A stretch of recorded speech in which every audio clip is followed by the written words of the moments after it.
दोस्तों नमस्कारम। दोस्तों मैं इंटरनेट में कुछ खोज रहा था, तभी मुझे एक न्यूज़ दिखा। न्यूज़ था कि अमेरिका में व्हाइट हाउस में गोलीबारी हुई। ठीक है, गोलीबारी की एक 21 साल के लड़के ने जिसका नाम था नसायर बेस्ट। ये घटना है 23 मई 2026 की, मतलब अभी की ही है। ठीक है, तो जब उसे पकड़ा गया तो पता चला पूछताछ के बाद कि वो अपने आप को जीसस का मॉडर्न इनकारनेशन मानता है। मतलब वो अपने आप को ईसा मसीह का अवतार मानता है, आधुनिक अवतार मानता है। तो दोस्तों इस घटना के बाद ये पता चला कि उसको एक साइकोलॉजिकल कंडीशन है जिसका नाम है मसाया कॉम्प्लेक्स या गॉड कॉम्प्लेक्स। इस कॉम्प्लेक्स में होता क्या है कि एक व्यक्ति जो है अपने आप को भगवान या भगवान का अवतार या भगवान का दूत मानने लगता है। ठीक है, तो इस कंडीशन से वो लड़का ग्रसित था जो कि 21 साल का था। दोस्तों बड़े मजेदार बात यह है कि ये इकलौता ऐसा केस नहीं है जहां पर इस तरीके के सिचुएशन या इस तरीके की घटना देखने को मिली है। दुनिया भर में, इवन भारत में भी बहुत सारे ऐसे केसेस हैं जहां पर इस साइकोलॉजिकल कंडीशन से ग्रसित लोगों ने बहुत तबाही मचाई है या बहुत ही मतलब सामाजिक रूप से उथल पुथल मचाई है। तो आइए आज की वीडियो में हम इस क्लासिकल जो एक साइकोलॉजिकल कंडीशन है जिसका नाम है गॉड कॉम्प्लेक्स या मसाया कॉम्प्लेक्स, ठीक है, उस पर बात करते हैं और उसके कुछ एग्जाम्पल्स भी देखेंगे।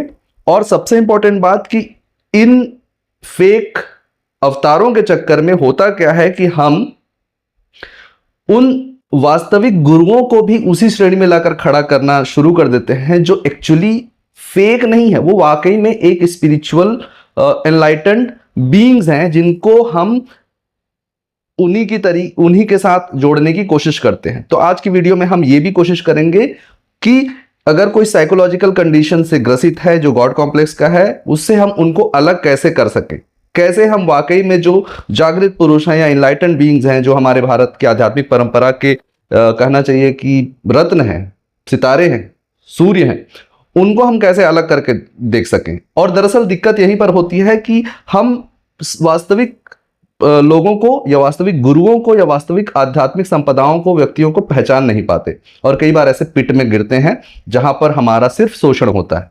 और ऐसे कई सारे एग्जांपल्स हैं। तो आइए सबसे पहले तो मैं क्या करता हूं कि कुछ एग्जांपल्स आपको दुनिया भर के और हमारे देश के देता हूं।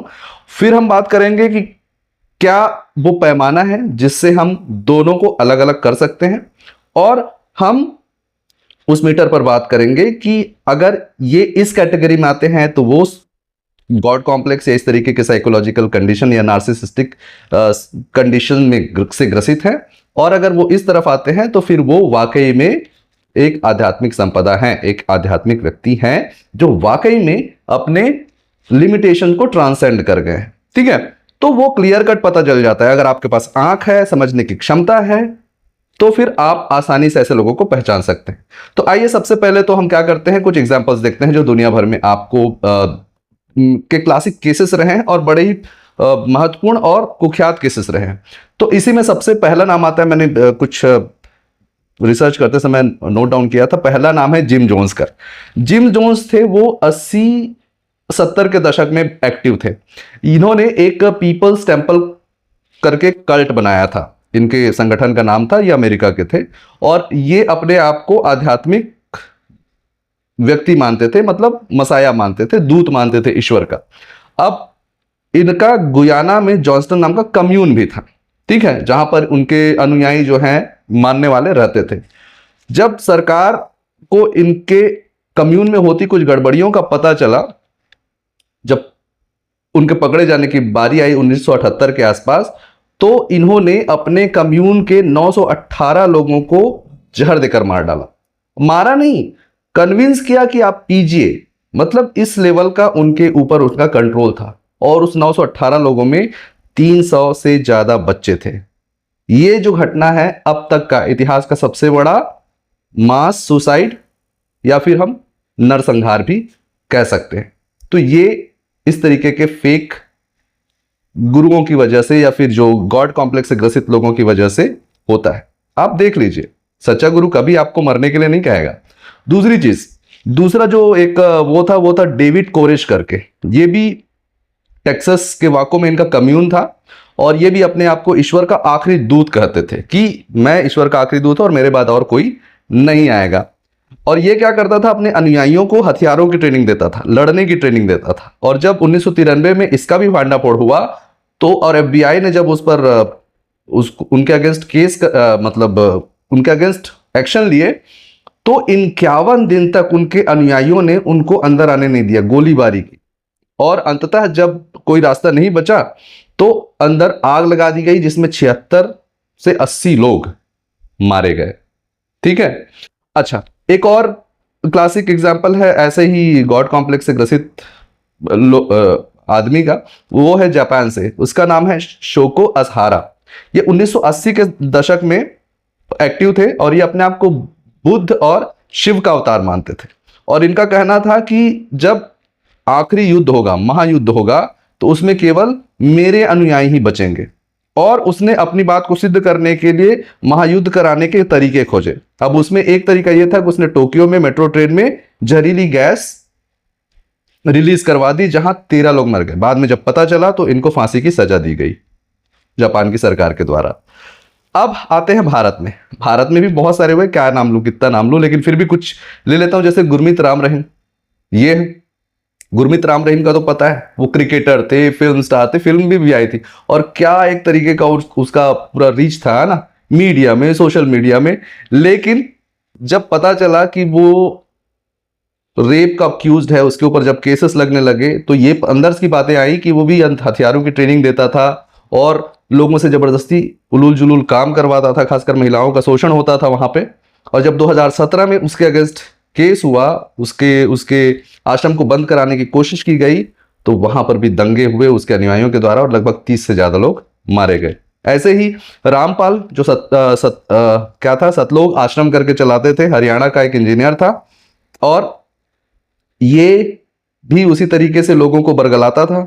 और ये तो ये तक कहता था कि कानून, पुलिस, अदालत, संविधान ये सब कुछ नहीं है, इसके ऊपर ईश्वर है। ठीक है, वो अलग बात है, लेकिन अगर आप एक देश में हैं तो आप ऐसा नहीं बोल सकते। और ये इस तरीके का दुष्प्रचार करता था। इस पर भी जब 2014 में एक्शन हुआ तो वहां पर भी इसके अनुयायियों ने हिंसा किया और वहां पे हिंसा में भी बहुत सारे लोग मारे गए। ऐसे ही एक और है वीरेंद्र देव दीक्षित करके, जो कि आध्यात्मिक विश्वविद्यालय चलाते थे रोहिणी, दिल्ली में। ये तो अपने आप को भैया, ये तो और अलग लेवल पे बोलते थे, कृष्णा का अवतार अपने आप को कहते थे। और उनका लक्ष्य था, उनका ये मानना था कि दुनिया को बचाने के लिए उन्हें 16,000 लड़कियों से शारीरिक संबंध बनाने पड़ेंगे, तभी ये दुनिया बच पाएगी। और वो स्त्रियों को इतना ब्रेन वॉश कर देता था कि वो घर से अलग होकर वहीं रह जाते थे। और जब 2017 में छापेमारी हुई तो वहां से बहुत सारी लड़कियों को, सैकड़ों लड़कियों को वहां से छुड़ाया गया, जो एक बंधक के तौर पर उनके साथ रहती थी।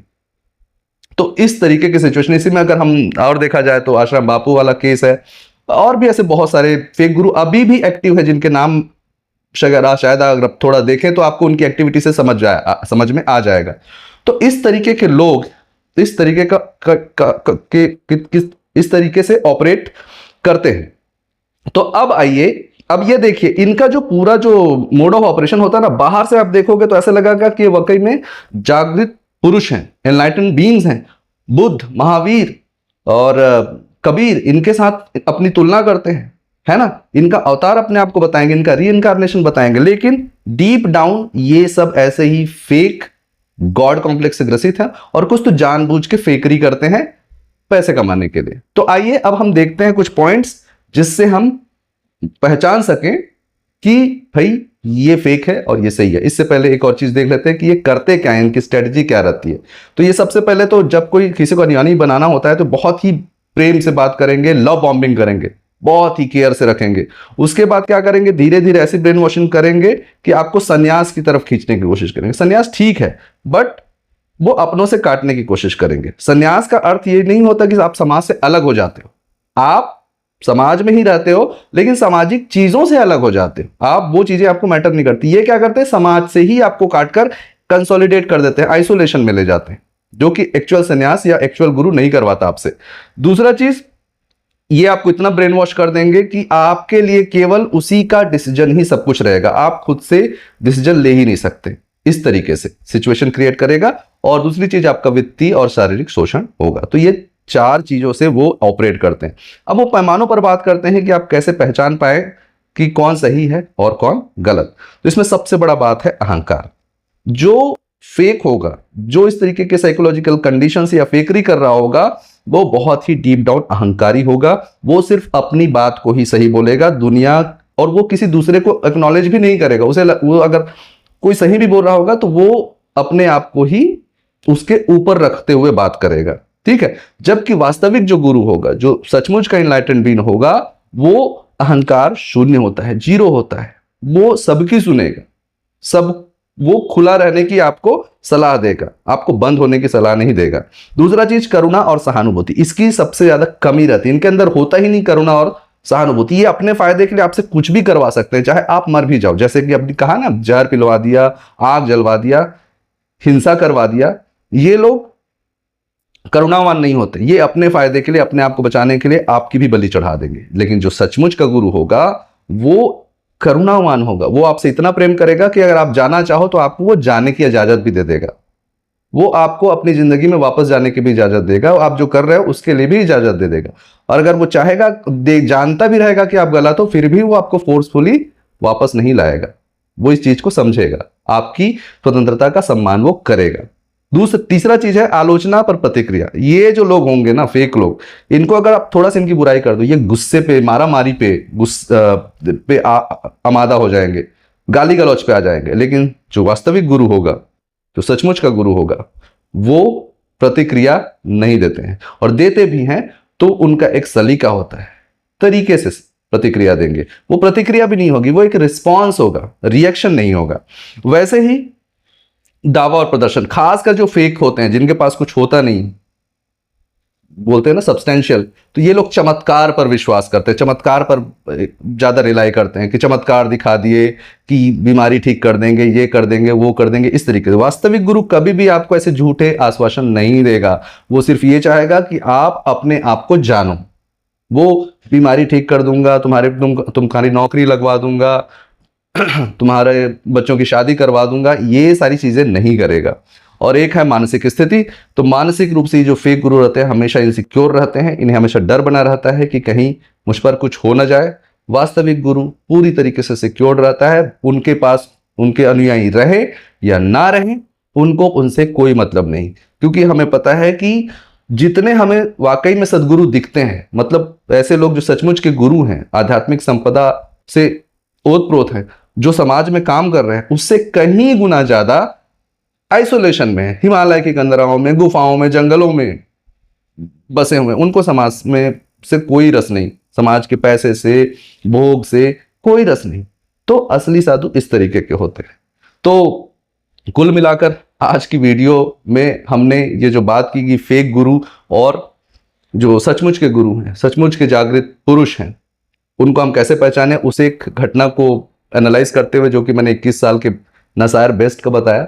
तो ऐसे बहुत सारे लोग हैं दोस्तों, और बहुत सारे लोग मैं अपने आसपास भी देख पाता हूं, और मुझे बहुत दया होती है जब मैं अपने आसपास के लोगों को, ऐसे लोगों को फॉलो करते देखता हूं।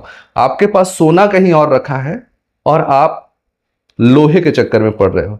और वो इसलिए भी है ना, क्योंकि वो जो होता है ना, आपको पैम्पर करता है, आपके ईगो को का मसाज करता है, आपके अहंकार को थोड़ा सा पैम्पर करता है। वास्तविक गुरु चोट करता है, वो कभी भी आपके अहंकार को पोषित नहीं करेगा, वो आपके अहंकार को खत्म करना चाहता है। बल्कि ये फेक गुरु आपके अहंकार को पोषित करके अपना फायदा उठाना चाहते हैं। तो दोस्तों, आज की वीडियो में हमने यही सीखा भैया कि वास्तविक गुरु को पहचानिए, और ये फेक जो मसाया कॉम्प्लेक्स से ग्रसित बीमार लोग हैं, इनसे बचिए। तो देख लीजिए कि जो अपनी आलोचना सुन सके वो सच्चा गुरु, जो आपको खुद पर निर्भर बनाए, अपने आप पर निर्भर ना बनाए, वो वास्तविक गुरु, और जो आपकी ईगो को पॉलिश ना करे, वो सच्चा गुरु। तो आज की वीडियो में हम यहीं पर रुकते हैं। आशा करता हूं कि आपको ये वीडियो अच्छा लगा होगा। तो अगर अच्छा लगा हो तो वीडियो को लाइक और शेयर कर दें, और तब तक के लिए मिलते हैं अगले वीडियो में। नमस्कारम, वंदे मातरम।